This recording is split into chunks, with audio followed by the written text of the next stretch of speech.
son unos mentirosos. Así, tal cual reaccionó Andrés Manuel López Obrador a un informe por parte de los Estados Unidos, de una ONG en Estados Unidos, que asegura que la impunidad ha crecido, se ha incrementado durante su gestión. ¿Qué tal? ¿Cómo están, amigos y amigas de esta comunidad? Como siempre, un gusto, como siempre, un placer.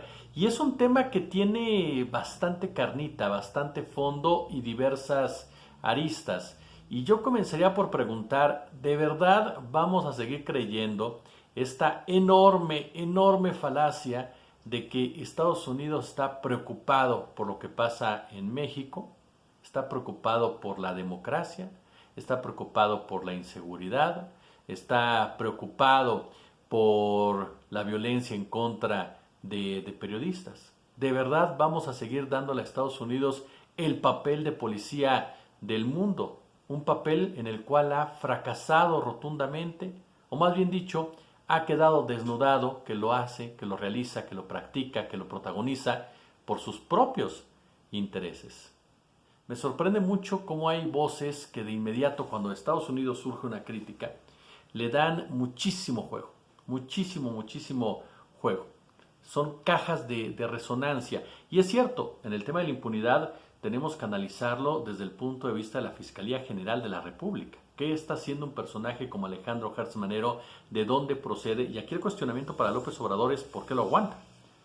¿Qué le debe a Alejandro Hertz Manero que lo mantiene y lo respalda precisamente a pesar de los nulos resultados en el combate precisamente a la corrupción, a la impunidad de los grandes escándalos que tienen que ver con la corrupción oficial?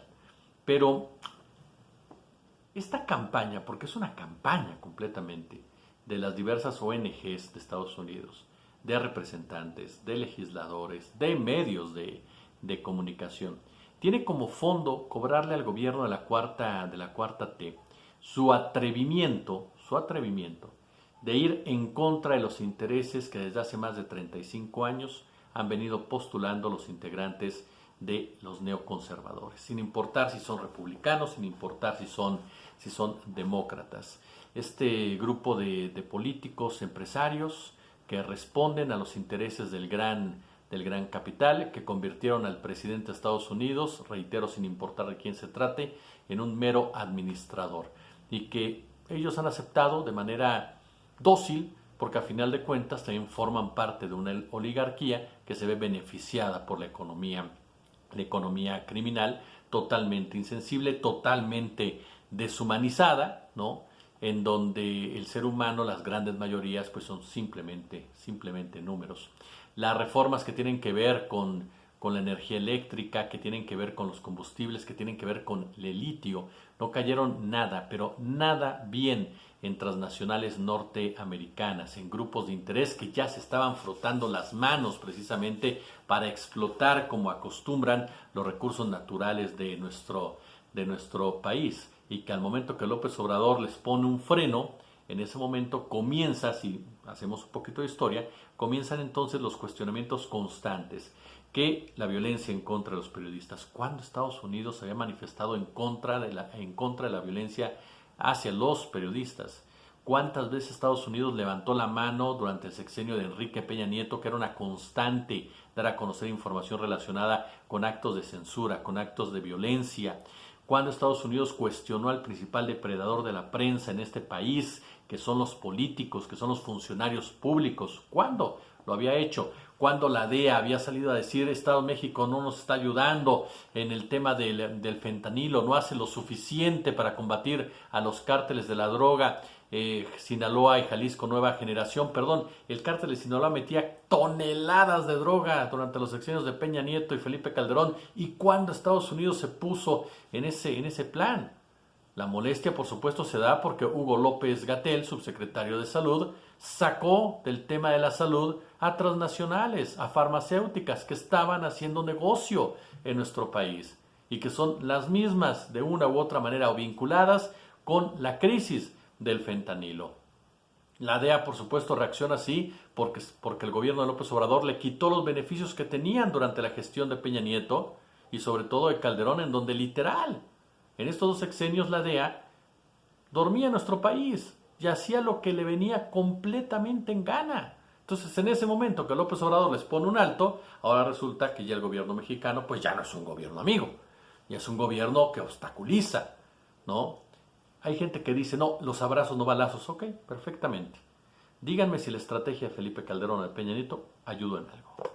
Por supuesto que no, porque no era ni estrategia. Esa estrategia militar es de Estados Unidos y está dictada para despojar de recursos naturales. Dejemos de chuparnos el dedo. Entonces, por supuesto que para Estados Unidos era fundamental la letalidad de nuestras Fuerzas Armadas en contra, no de las organizaciones criminales como tales, sino en contra de operadores nuevamente desechables, en contra de pobreza, en contra de comunidades, en contra de activistas, la institucionalización de la violencia. Entonces estamos ante una situación en donde sí hay que cuestionar, por supuesto, lo que haga mal el gobierno de Andrés Manuel López Obrador, pero jamás tenemos por qué aplaudirle a los intereses de los Estados Unidos pensando que de verdad está preocupado por lo que pasa en México. Y coincido plenamente con el presidente de la República.